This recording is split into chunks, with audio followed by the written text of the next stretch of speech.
ସୁଖ ଶାନ୍ତିରେ ଚଳିବେ ପ୍ରଜାମାନେ ସୁଖ ଶାନ୍ତିରେ ଚଳିବେ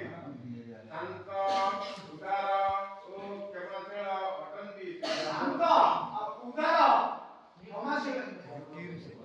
ଶାନ୍ତ ଉଦାର ଓ କ୍ଷମାଶୀଳ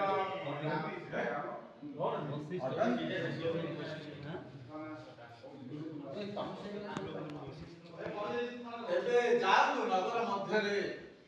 ତେବେ ଯାଆନ୍ତୁ ନଗର ମଧ୍ୟରେ ତେବେ ଯାଆନ୍ତୁ ନଗର ମଧ୍ୟରେ ଯାଉଛି ମହାରାଜ ତେବେ ଯାଆନ୍ତୁ ନଗର ମଧ୍ୟରେ ରାମଚନ୍ଦ୍ରଙ୍କୁ ଦେବେ ବାରତା